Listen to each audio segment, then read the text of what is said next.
అదిరన్ సంచ మహేశ్వరంకి అతి సమీపంలో HMDA approved villa ప్లాట్లు ఈఎంఐ మరియు బ్యాంక్ లోన్ సౌకర్యం అందుబాటులో. చర్లపల్లి రైల్వే స్టేషన్ సమీపంలో ట్రైన్ కింద పడి బలవన్మరణానికి పాల్పడినటువంటి విజయారెడ్డి గారు, ఆమె పిల్లలు ఏం జరిగింది అనేది ఇప్పటి వరకు కూడా బయటికి రానటువంటి పరిస్థితి మిస్టరీగానే ఉంది. ఇంకా ఇప్పటికీ మీరు విజయశాంతి రెడ్డి గారు ఇద్దరు కలిసే ఉంటామండి.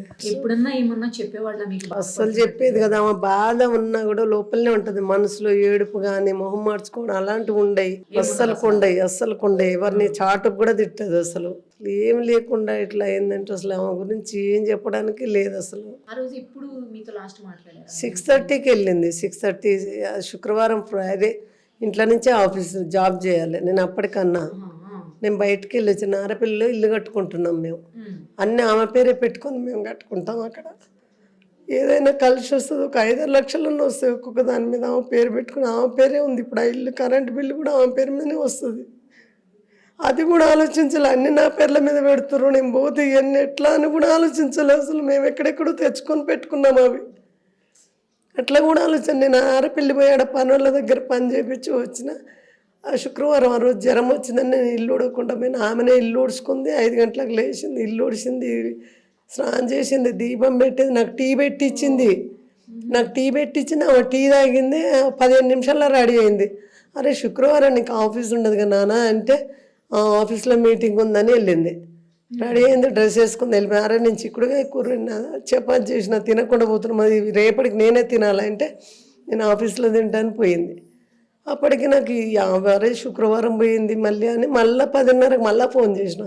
తిన్నావా నాన్న, మరి పోయినావా, లాగౌట్ అయింది, అందరు జాయిన్ అయిన రా అని అడగడానికి చేస్తే నేను పిల్లలు తీసుకొని పోతున్న పార్టీ ఉంది అన్నది. అరే నేను లేని పార్టీ ఏందమ్మా, నన్ను తీసుకుపోదు కదా అంటే, వద్దు మేము ముగ్గురమే పోతున్నాం అన్నది. అదే లాస్ట్ కాల్ మాట్లాడింది. తర్వాత గంటకు నేను చేసిన, ఎందుకంటే ఆడపిల్లని తీసుకుపోయింది ఆఫీస్లో ఎక్కడ పడుకోబెడుతుంది అనే ఆలోచనతో గంటకు చేసి ఇక ఫోన్ ఎత్తలేదు. 4 గంటల దాకా చేసిన. రాత్రి తెల్లవారుజామున 5:30కు వస్తుంది ఆమె. క్యాబ్లో ఒక సెక్యూరిటీ గార్డు ఉంటాడు, ఒక డ్రైవర్ ఉంటాడు, చాలా సేఫ్టీగా పోతుంది, సేఫ్టీగా వస్తుంది. అసలు ఆమె దిగినాక కూడా పైకి వచ్చినాక కూడా కారు ఉంటుంది. అసలు సెక్యూరిటీ గార్డు చూసుకొని పైన నన్ను చూసినాకనే పోతాడు వాడు. అంత జాగ్రత్త, ఏదో అల్లటపో డ్రైవర్ ఇచ్చి అట్లా లేదు ఆఫీస్. అసలు 1-2 సార్లు నేను యశోద హాస్పిటల్లో జాయిన్ అయినా, అక్కడ దింపిపోమని ఆఫీసర్లను అడిగినా దింపలేదు. ఇంటి దగ్గర దింపినాక ఇంట్లోకి పోయినాక ఎటన్నా పో అని అంటారంట వాళ్ళు. ఇంట్లో దిగినాక మళ్ళీ యశోదకు వచ్చేది ఆమె మళ్ళీ బండి తీసుకొని. కానీ మధ్యలో ఎక్కడ దింపరు, ఎక్కడి నుంచి తీసుకుపోయినారు అక్కడనే దింపిపోతారు.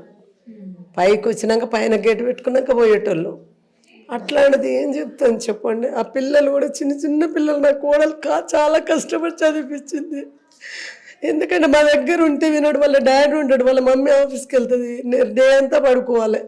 ఆమె బాగా చదువు చెప్తుంది, B.Pharmacy చదివింది మా కోడలు. ఆమె అయితేనే మళ్ళీ మామ అయితేనే భయం ఉంటుందని ఇద్దరు 10th దాకా అక్కడే ఉండరు. ఆమె పోయి 2 సంవత్సరాలన్నర అవుతుంది, ఈయన పోయి 7-8 నెలలు అవుతుంది ఆమె దగ్గర నుంచి. చిన్న పిల్లల కాంచి మా దగ్గరనే పెంచుకొని మేమే అన్ని చేస్తే ఈరోజు ఇట్లా చేసిపోతే ఏం చేస్తాను నేను. కష్టం తెలిసిన వాళ్ళకే తెలుస్తుంది, అందరికీ తెలియదు కదా. హాస్టల్ గొడవలు అంటే అప్పట్లో భూమి ఉంది, అది ఉంది, వాళ్ళు కొంచెం చెప్పినరు, అది కొంచెం మధ్యలో డిస్టర్బెన్స్ అయింది. ఇంకా ఆస్తులు ఉన్నాయని ఉన్నది ఉంటుంది, ఇంకా లేనిది ఏం చేస్తాం చెప్పండి. మనకి ఎంత అదృష్టం ఉంటే అంతే వస్తుంది. వాళ్ళ అత్తమ్మ భూములే, ఇంకా ఎవరిలా వీళ్ళ ఈ ఊర్లో ఇటువే, అంతేగాని ఏం లేదు. నేను చాలా కష్టపడి 4 years చదివిపించినాకనే జాబ్ చేసుకుంటాను. బీటెక్ మొత్తం నా దగ్గరే చదువుకుంది. చిన్నపిల్ల చనిపోయిన ఆమె 6 నెలలు ఉన్నప్పుడు వచ్చింది నా దగ్గరికి. అప్పటి నుంచి 2 పిల్లలు నా దగ్గరనే, అన్ని కాలేజీలు అన్నీ ఆమె నా దగ్గరనే. ఇంటర్వ్యూలకు ఆమెతోటి ఇంటర్వ్యూకి కూడా పోయినా నేను.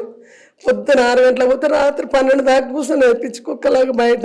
ఇంటర్వ్యూ మొత్తం అయిపోయేసరికి 12 గంటలకు వచ్చేటోళ్ళం బండి మీద, హైటెక్ సిటీ నుంచి ఇంటికి. నేను క్యాన్సర్ పేషెంట్, నాకు ట్రీట్మెంట్ వద్దంటే డాడీ కూడా లేడు, నీ డబ్బులు నువ్వే పెట్టుకో, నీకున్నాయి కదా డబ్బులు అని ట్రీట్మెంట్ చేయించారు. నేను వద్దన్నా. ఇద్దరు చాలా కష్టపడ్డారు మా పిల్లలు. ఏం చేస్తామండి, ఈ రోజుకి ఇట్లా అయిపోయింది. అంతే, కనీసం ఒక్కరినన్ను వదిలిపెట్టిపోయినా కూడా నేను చక్కగా చాలా అందగాడండి మా మనమడు. అయితే మా అబ్బాయి ఎత్తు పెరిగిండి ఈ మధ్యలో. అయితే కోడలు బాగా చూసుకుంటుందండి పిల్లల్ని. నా పిల్లగాడు వాళ్ళ పిల్లలు అస్సలు చూసుకోదు. ఏమన్నా ఉంటే దాచిపెట్టి విశాల్ రెడ్డి వస్తాడు, విశాల్ రెడ్డి ఏందో మనకి పెట్టాడు, అది పెద్దోడైంది వీని పెట్టరాదంటే లేదు విశాల్ రెడ్డి ముఖ్యం నాకు. అట్లా చూసుకుంటుంది పిల్లలది. నా పిల్లలని స్వార్థం లేదు. ఆమె మా అమ్మాయి కానీ 3 పిల్లలు అనేది, మా కోడలు కానీ మా కొడుకు కానీ నాకు 3 పిల్లలు అనేవాళ్ళు. ఒక్కరిని ఒంటరి వాళ్ళని చేసిపోయింది. ఏ రోజు ఇట్లా చేస్తుందని అనుకోలేదు నేను. ఏ ఊరికి పోయినా ఆమెనే అడుగుతారు, శాంతి రాలేదు. అసలు మమ్మల్ని ఎవరు పట్టించుకోకుండా చేసిపోయింది మమ్మల్ని. అస్సలు చెప్పదు. ఎవరి మీద కోపం ఉన్నా కూడా వాళ్ళని సాటుకు కూడా తిట్టదు. కొంచెం మనం సాటుకు అనుకుంటాం కదా, అబ్బా వాళ్ళు ఇట్లా నేను అన్నా కూడా పట్టించుకోదు. పోనీ అమ్మ వాళ్ళ పాపన వాళ్ళే అంటది. ఎవరినైనా సాటుకు కూడా తిట్టదు. వాళ్ళ అసలు అత్తమామ ముందట ఈ రోజు వరకు కుర్చీ మీద కూర్చుంది ఆమె. మా ఇంటికి వచ్చిన వాళ్ళ ఇంటికి వచ్చిన కిందనే కూర్చున్నాను. నేను దసరా రోజు అందరికి వంట చేసుకొచ్చి అందరం ఇక్కడే కూర్చొని తిన్నాం. అసలుకి ఏం మనసులో ఏం బాధ పెట్టుకోము. ఆమెకు భూమి పిచ్చి 5 ఎకరాలు 10 ఎకరాలు రెడ్డోనికి పిల్లని ఇవ్వాలంటే 10 ఎకరాలు ఉండాలంటది. మగపోరానికి భూమి ఉంటేనే మీ పిల్లని ఇస్తారు, లేకపోతే నీ ముఖానికి ఏముందరా అంటారు. మనకి ఏం ఎకరాలు లేదురా నాన్న, చదువుకో అని చెప్పి మనకున్నది 1 ఎకరమే అని చెప్తున్నారే. 1 ఎకరం ఏదో ఉంది అంటే నీకేం తెలుసు, నీ మనం అనుకుంది కాబట్టి నీకు తెలుస్తలేదు అట్లా అనేది ఆమె. ఏ రోజు అసలు ఏడవదు ఆమె.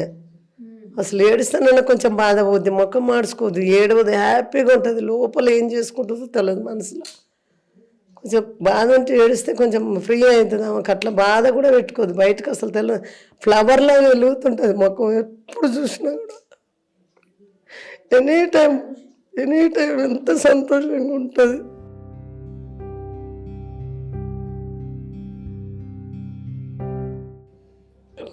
ఏం చేయలేమండి.